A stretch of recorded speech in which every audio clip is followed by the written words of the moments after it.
So let's say you have a room, and right on the front door is a pretty painting that you worked pretty hard on, and you want the room to be nice. So you spent some time decorating. You've got a Cinderella 3 painting you did like half a year ago? Sounds right. You've got lights on the walls, leading to a nice dragon costume in the corner, though it has been a while since you put it on. And you even have a few paintings up that are just some weird elemental things.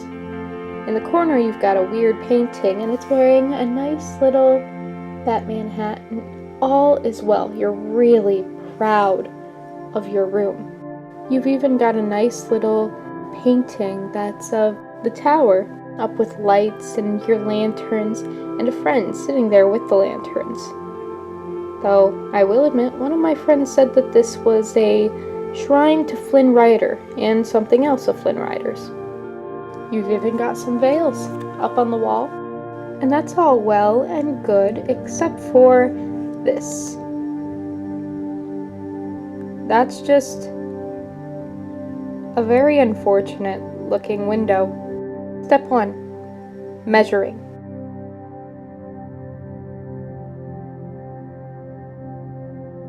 Once you have out your little measuring tape thing, you make sure that it's really dimly lit so that you look like a weird specter in front of the light, and you have to measure the height and the width.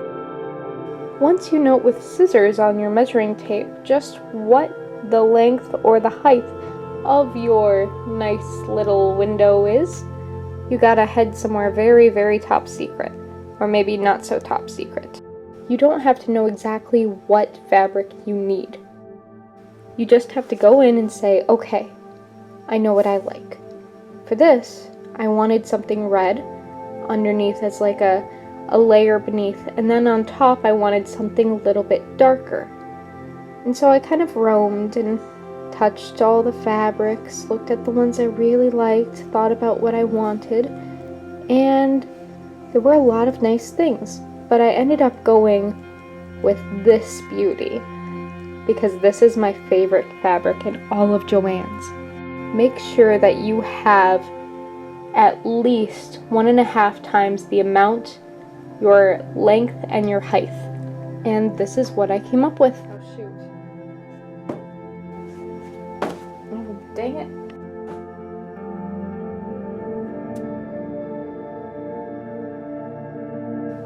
You'll also want some kind of a pole or something to hold up the curtains. So I went in and marked how long, where I wanted to cut my fabric. If you're doing this smarter than I am, which I suggest you do, please learn from this video, don't mark it to cut it. Buy it already done. Otherwise you'll be shaking your pencil at it because you've messed up and you're tired and you don't know what you're doing. Now here's the thing.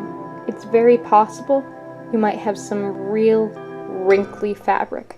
So what you're going to want to do in this next step is sneak in somewhere where you can steam it.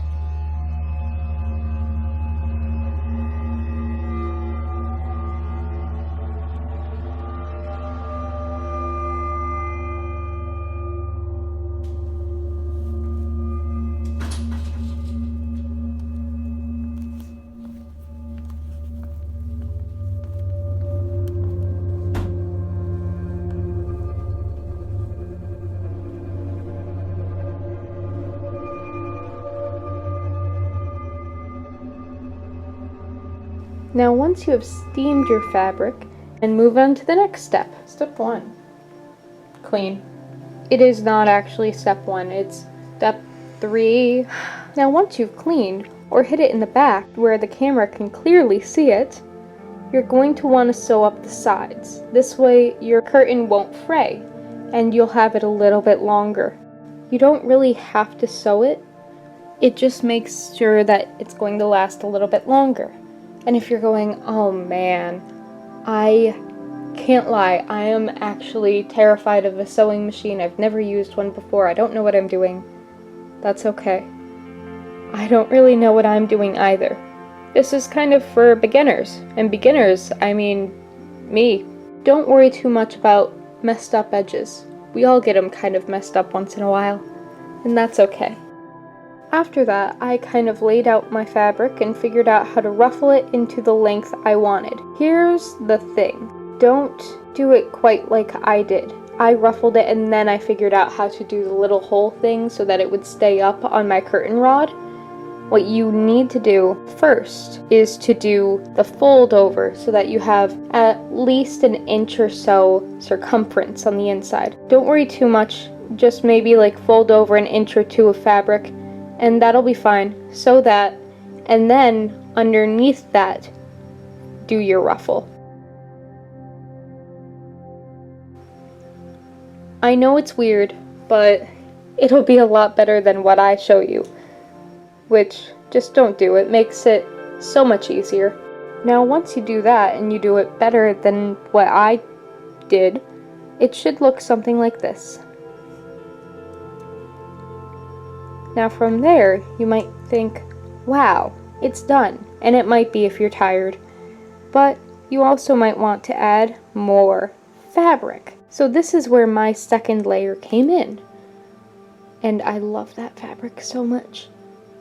But I was like, man, I cut it too small. That's the thing. If you are cutting your fabric, make sure that all the fabric you have is the same length. Your top layer will be longer than the bottom layer because of the fold over for your curtain rod, but that's okay.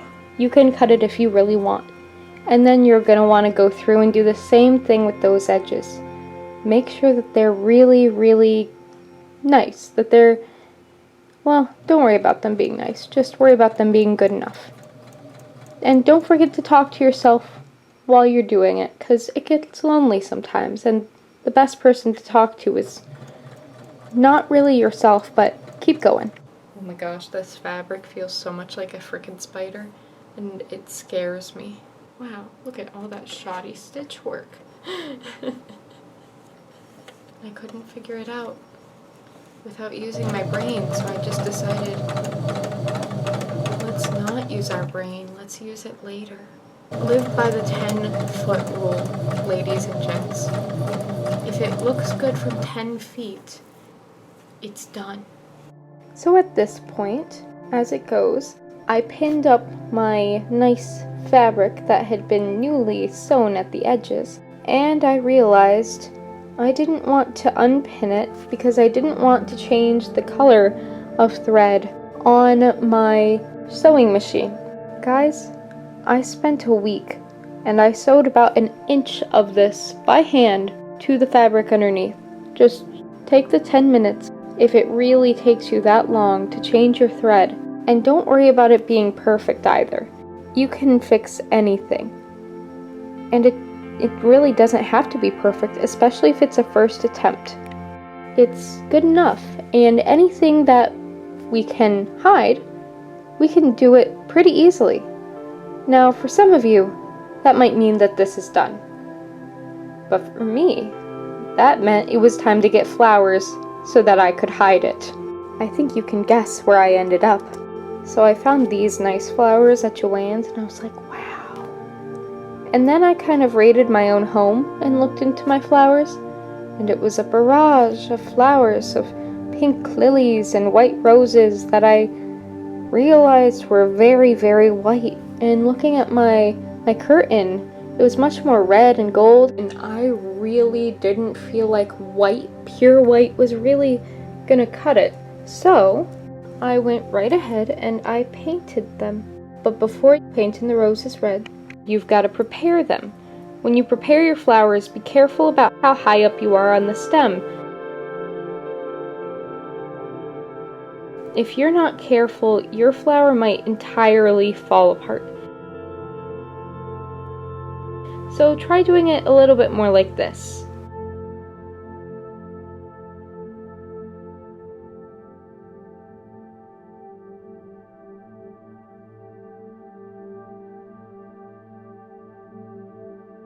I went in with chalk pastels and I got some turpentine.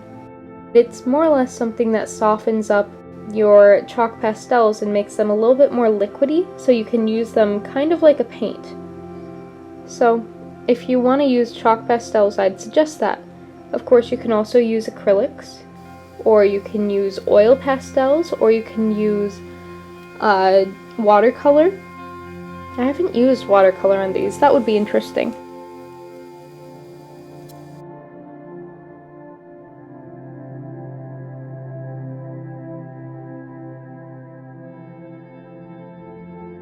Then you gotta pull out your hot glue gun and commence.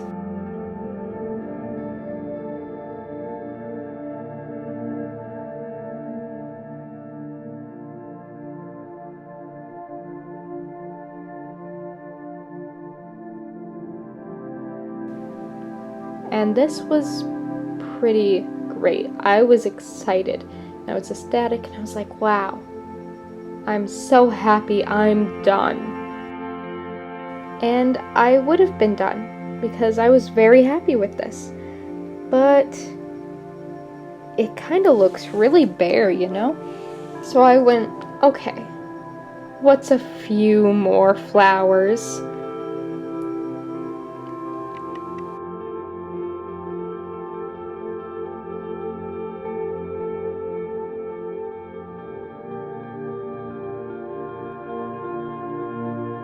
This is the final result.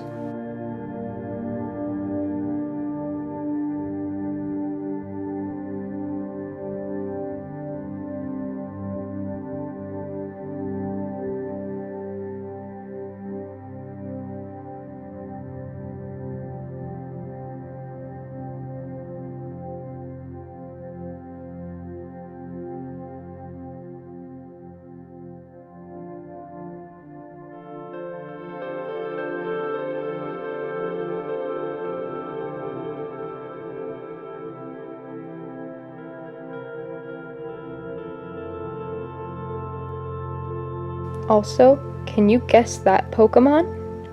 The last words he said to me, I am an EM. He was a huge...